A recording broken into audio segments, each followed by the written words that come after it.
ladies and gentlemen, everyone around and in between. It is Debate Sensei. This is NPDA edition, where we talk about things relevant to competitive parliamentary debate at the college level. I have with me a resident expert, Gabe Gravel. Thank you, Gabe. He's from San Diego State University, debate coach. Thank you very much, Gabe, for being here. Thanks for having me. All right. I wanted to quickly show you. I have my 2003, it's green. So it's a 2003 NPDA national mug. 20 years old. Yeah. From Portland State. So it says NPDA on top and then Portland State University on bottom. Wow. I didn't know Portland State hosted NPDA. 20 years ago they did. My mom went there. Oh, yeah? Yeah. I'll have to get my Smelt invitational mug one of these days. Yeah. So, yeah, there you go. All right. So we are talking. Oh, refresh me. You told me what this topic was from, but I forget now. What were we drawing this topic from? So this specific wording of the topic is from NPDA in 2021. Okay. That was the first online nationals because 20 nationals was during the pandemic. So halfway through, people started social distancing and stuff. But this was the first online one. It's a very popular topic, though. It used to be a little more popular, but I first heard this topic for 2019 NPTE. Okay. So it's been around for quite a while. It's a topic that has a decent amount of AF and neg ground. At least people perceive it as such because they keep putting it in different national prelims. So I think it's a very important topic, and I think it's a good one. All right, let's take a look at the wording of it. At least the ones that from 2021. Mm-hmm. USFG should eliminate agriculture subsidies for concentrated animal feeding operations in the United States. CAFOs. All right, so I'm new to this. What the hell is CAFO, a CAFO? So it's exactly what it sounds like. It's a livestock practice where you have a large amount of livestock animals and they are fed within one sort of confined area. CAFOs is concentrated animal feeding operation is the term that's used by agricultural policymakers. It's a legal term defined in how we allocate subsidies and stuff like that. If you've ever been driving from, LA to Northern California and you were driving through the Central Valley and it started to smell really bad because you're driving by all of the CAFOs up there. Okay. It's kind of the most, if you are, someone who is critical of the animal industry and the animal product industry, it's maybe the most grotesque sort of way that we farm livestock in the U.S. Okay. And there are specific designations for sizes, but the point is these animals all live very close together and they get fed very close together, and they also are required to have waste reservoirs for the animals, which is also where some of the environmental concern comes from. Right. Oh, so those are those large pools of sewage that, okay. I'm starting to catch on now. Okay. So I'm a little new to this particular term. I mean, I was familiar with agriculture subsidies, and usually the discussion on that one is corporate farming and stuff like that. But this one has a very specific, I was also looking at the name of it, and before I even looked at it, I'm like, is it about animal feed? I'm like, oh, no, feeding, animal feeding. And so I thought it was highly concentrated food at first. I'm like, what? Yeah. Okay. I'm like, oh. And then you look it up a little bit more. You're like, I get it. I'm familiar with that. Okay. Yeah. Yeah, it's basically what I said there. I will say the NPTE topic that I had on this in 2019, I do believe they worded it as banning CAFOs. Both those topics are in the same direction. One of them is just a little more of a hardline stance, right? After this PAF, technically, you could still see CAFOs. There would just ideally be a decrease in the amount of them. Okay. Because they require subsidies to run, like many things in the agricultural industry in the United States.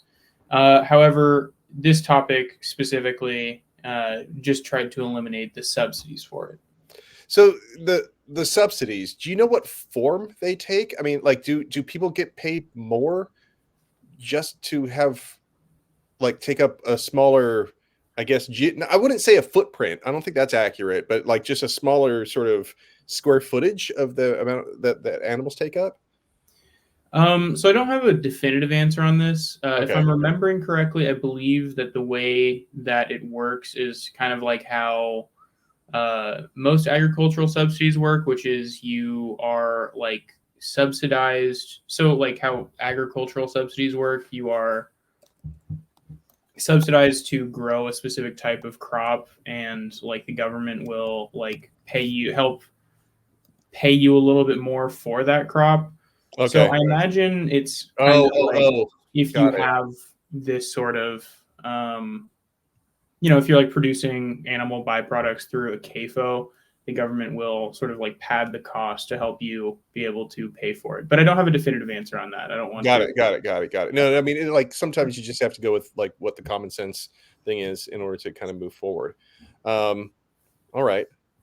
Okay, so let's I also had a question. I another one of my episodes on another series, they want to talk about the farm bill. Is this wrapped in with the farm bill? What do you know, have any relationship with that? Because I guess that comes up periodically. I'm starting to learn. Yeah, the farm bill is every 5 years, so Yeah. we are in prime farm bill territory, which is wonderful if you're a farm bill debater. It's actually it's kind of funny. My career like perfectly was in between two farm bill dates, so we never got to debate it. But now that I'm a coach, maybe. But yeah, so it is related to the farm bill. That's part of the negative strategy that I outlined. I don't know the specific CAFO provisions for the farm bill. Okay. Like in this current omnibus, but I would imagine because the farm bill is like what carries most agricultural subsidies, it's probably related in here. Okay. Well, let's do it. Let's talk about it. Like, let's say you're going just straight up policy round. What do you think the first affirmative, what shape does that take? Or what would you recommend? So I think the biggest argument against CAFOs is pollution. As we mentioned, they have to have these like very massive waste reservoirs, and believe it or not, it's actually very difficult to create a waste reservoir that is secure and doesn't leak. Right. That's a big problem. So waste reservoirs are an immediate, like very large issue with having concentrated animal feeding operations. This kind of compounds with the fact that just having a lot of one type of animal in a single area is typically very bad for the local ecosystem. This is because generally you need, you feed one type of animal, one type of food, which means you have to produce that one type of food, which saps like nutrients from the soil. The nutrients that those animals put back into their local ecosystem, even though it's limited due to them being in a CAFO, is only of one type, which means that you lose any sort of biodiversity, and it's essentially like monocropping, but with animals. Right. And then the third main concern, I think, specifically comes from like cattle, but cattle do produce quite a bit of methane, which is a greenhouse gas. And having that in a very concentrated area can cause a lot of problems. Right. Also related to this is that CAFOs do allow for a pretty broad increase in the scale of agricultural production and like livestock production, which, based on all of the sort of reasons I've already given why they're bad for the environment, can be bad for the environment on like more of a global scale, right? It would be difficult to have the amount of livestock cattle in the United States without something like concentrated animal feeding operations, which means that maybe getting rid of CAFOs would allow us to reduce the scope of this potentially harmful industry. Okay. And so most of the CAFOs are for pigs, cows, and chickens. I'm guessing those are the top three. But I was looking up some of the other ones, and this is more of like trivia than strategy. But I need to think about turkeys, and if you are if you're debating and you're coming up on Thanksgiving, I don't know. Sometimes the like using the season or the situation that you find yourself in that's close proximity is like, hey, we're going to talk about turkeys today. You know, Mhm. and so like you wrap that. I don't know. That was that was my style. That might be stupid.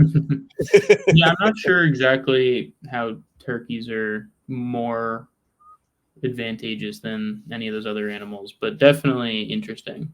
Yeah. I mean, just because you think about the three most common sort of livestock animals, but there's a whole list of animals that that are subject to this.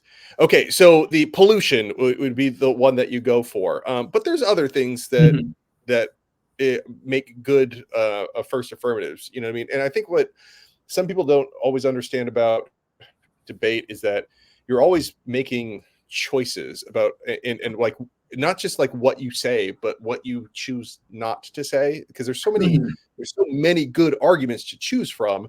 You just don't have time to do it all, and so you'd prioritize pollution, but then Yeah, there's animal welfare. Yeah.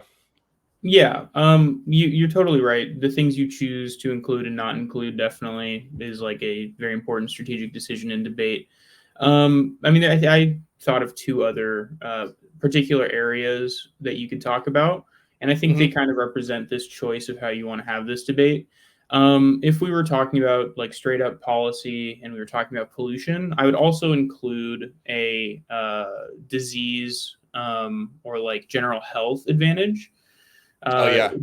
the issue with CAFOs, because they're concentrating animals, is that diseases within the animal population spread really quickly. So antibiotic usage is extremely prevalent, and there Right. is a decent amount of literature on the overusage of antibiotics in concentrated animal feeding operations, Hmm. which is bad due to the rise in antibiotic resistant diseases, as well as the rise in zoonotic diseases. Zoonotic diseases are diseases that jump from animal reservoirs into a human population, um, like COVID-19.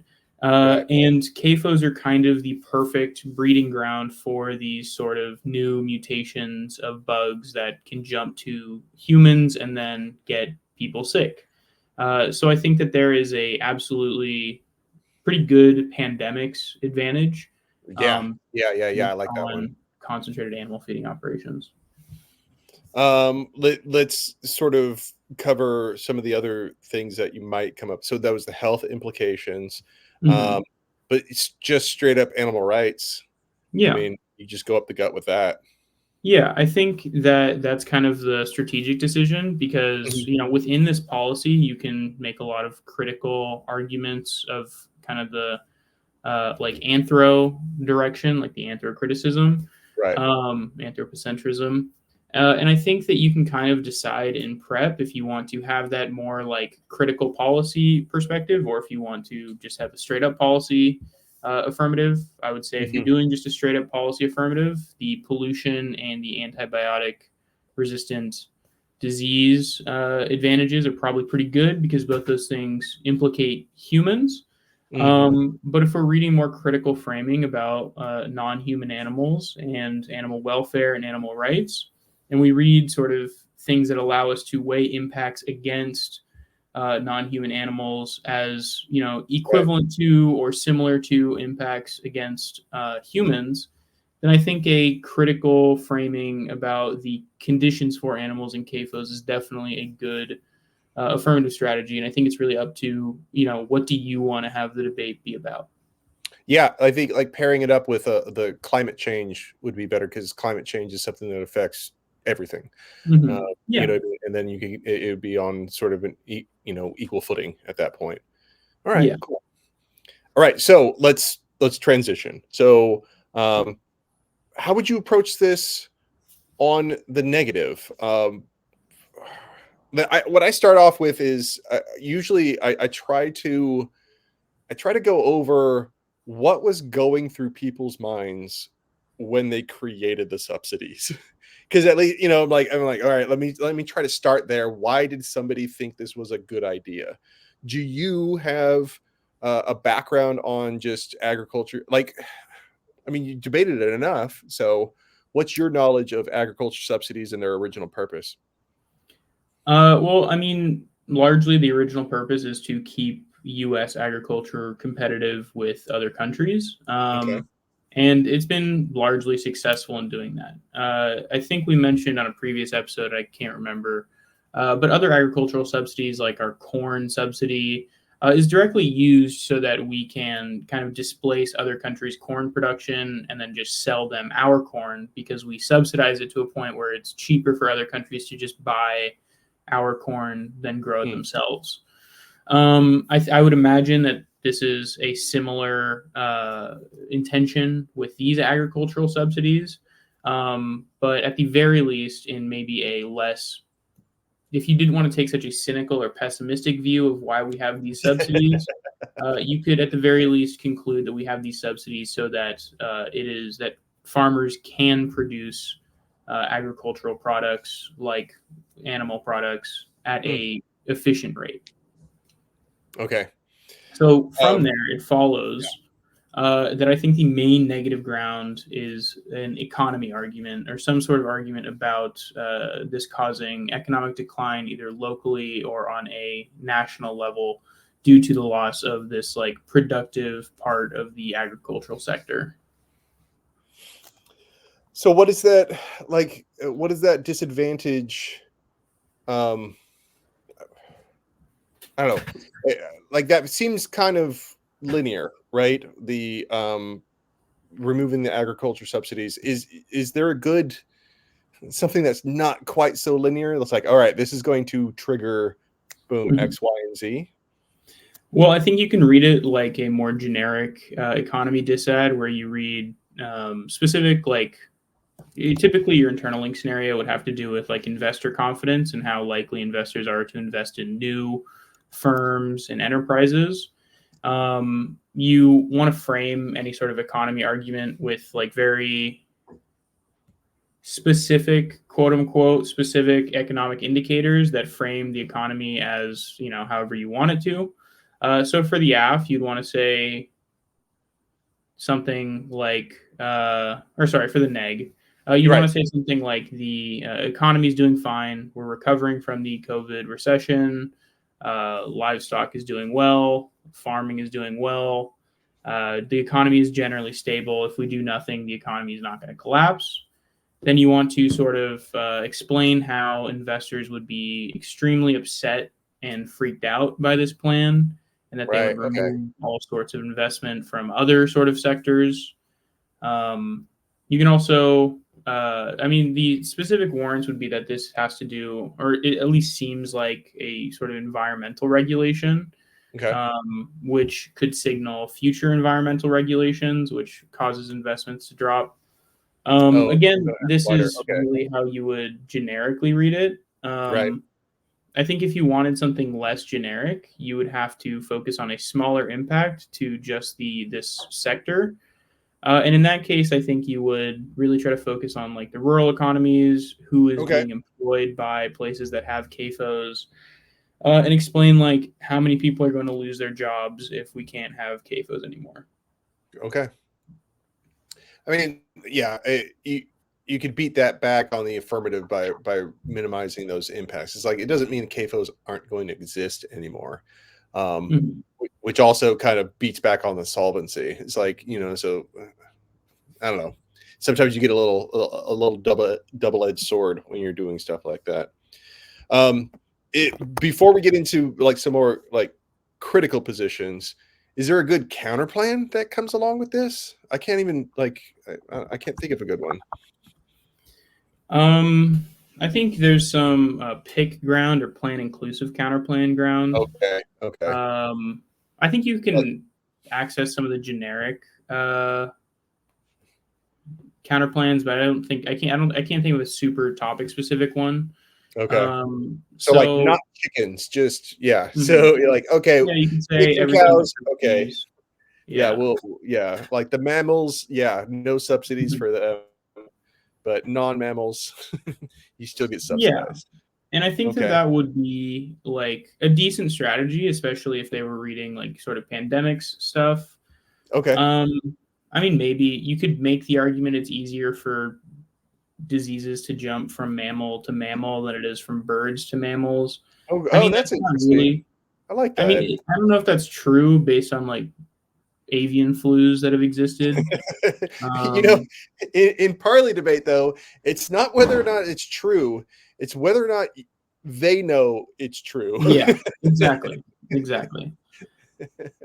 So that was a favorite comedian that I have. I think it's Nate Bargatze. Said it's like, do you know that, or do you just know that I don't know that, or some version of that? Where it's like you're so confident about what is true, but I still don't. I'm still not convinced. All right. Okay. Yeah. I mean, I do think. Go ahead.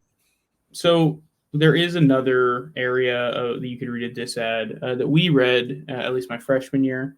And I do think you do have access to some of like the more generic like federalism arguments, but more relating to environmental regulation. So federalism in debate is the idea that like either the federal government determines things or the states determine things. Right. I think there's a decent amount of, I think there's a pretty decent argument you can make that most environmental and agricultural regulations right now are determined by the state, and that primarily they're determined by California because California is such a large economy when it comes to agriculture and other environmental things that whatever California does, companies just sort of adopt as their own policies so that they don't have to, have multiple policies in different states. Okay. So I do think that there is some sort of argument about that, saying that moving away from like a state-based regulation makes it harder to have better environmental policies in the future, especially considering that a lot of California's environmental policies are ahead of the federal government in terms of how strict they are, which leads into obviously a 50 states counterplan, which is again another generic counterplan. But that is a strategy that we read my freshman year. How do you do that for subsidies, though? How did the 50 states end subsidies? Like, I mean, or it could be, I don't know. That is true. Yes, you're completely right. And I'm remembering that we read this on the ban CAFOs topic, not the ban CAFOs. Right. But no, I still think that's relevant because like I don't want to do a whole other episode on CAFOs. So if there is a slight like that's how the subtle wording changes are really important and key to hone in on, right? So if it's subsidies, the state's counterplan doesn't quite work, but if it's just banning them, then state's counterplan is pretty brilliant. Okay. Yeah. Still but you still sort of kind of spawned an idea. It's like rather than I wonder if these subsidies are direct to the company, because what you can do is you can give subsidies to the state then that with it earmarked to go to CAFOs, and then so you're like, all right, we'll just regulate it through the state rather than directly through the companies. I don't know if there's any benefit to that though. Yeah, I'm not sure either, and I'm not sure exactly how they work right now. So I'm not really. Yeah. I mean, but like that, you start getting deep into the weeds on that stuff, and limited preparation debate. You can only invest so much time into this. So you got to okay. Anyways, I want to talk about some critical ground. All right, if you were going to go, you already talked a little bit about anthro. We could expand upon that, but if there was, if instead, I don't know. Do you think a critical neg would be a better strategy than some of these DAs that you're reading? Yes, I do. Okay. I guess it depends how confident you are on your ability to read the econ dis-ed, because I do think that is the best generic on this topic. But I do. I Yeah. think that there are two main ones. I think one is that you can absolutely read anthro on the negative as well. Okay. This sort of gets you into the like reform versus revolution debate, which a lot of K Okay. debaters are very happy to have. And the basic idea would be that while the AF is a good move for like animal welfare, it still sort of like legitimizes every other form of factory farming or things that Right. aren't within a CAFO, which can kind of obfuscate the real issue, which is factory farming as a whole, as well as make it less likely that people are like aware of or mobilized against um, the issue that you really believe, which is anthropocentrism. So I think that there is definitely anthro Right. ground on this topic. The other critical area Okay. I would say would probably be something related to like settler colonialism, specifically because of the Huh. amount of land use that this relies on. Oh. The Oh. Yeah. the Well, I mean, because specifically, and not only that, but the plan would increase the amount of land. I mean, at least theoretically, right? It's like if you yeah, can't concentrate it, then the solution has to be is like giving more square footage per mhm, animal. yeah, Because the plan doesn't directly reduce any sort of consumption of mhm. these proteins or anything like that. Yeah, exactly. That's a great link that you would read on that show. I think also Right. you kind of make similar reform versus revolution arguments where you talk about naturalizing the use of stolen indigenous land for like productive means, as well as like legitimizing like Western colonial factory farming and monocropping practices by like denouncing one type of it. I Okay. think both strategies are good. I think both strategies were read on this topic and picked up ballots. On the neg, really. I think so. I mean, it's Okay. been a while, but I remember teams reading that stuff, and I imagine some of them won. Like, cause like the topic itself seems really AF biased. It just seems Mhm. like it's like you got some really easy 1AC arguments to make. How do you Yeah. come over the top on that settler colonialism one? Because I really do like that. I just like the land because it's I don't know for me maybe it's me and it just spatially seeing a map of the United States and like the percentages growing that's devoted toward livestock Mhm. is just a visual that I'm kind of like that's persuasive to me. That's persuasive. Like what would be your like if you just do your straight up policy af you run into this K it, is it just framework now? Yeah, I think a lot of it's framework, and I think a lot of it is based on the method that the criticism uses. Mm, Um, people like to get really in the weeds with answering Ks, but I think the more you realize that they have to win their alternative, the easier it becomes for the AF. Because mhm, you're right, the affirmative is like probably a good idea. We probably shouldn't put animals in these conditions. It's bad for the environment. It's bad for the animals. So the negative has to come up with a way that isn't the plan, that doesn't do the problems, the ideological problems of the plan, that still somehow right, resolves this issue. mhm, And it's difficult, right? If you're advocating for some decolonial revolution, then we get to have a debate about that. We get to talk about why that might be bad on the affirmative, and we get to generate offense that way. If it's more like pedagogy based or discursive, then we get to make arguments that you don't solve this problem. We're the only people who solve this problem, so we should still do the AF.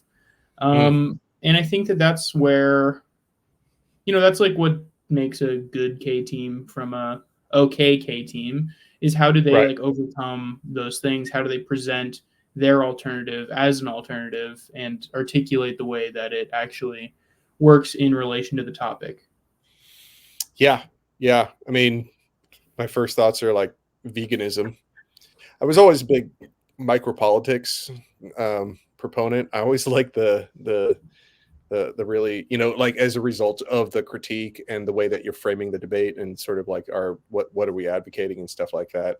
I don't know if that's falling out of fashion, but No, I definitely don't think it has. I think that people call it different stuff now, but I think what they mean is essentially that, and they like to, just kind of dress it up a little more than that.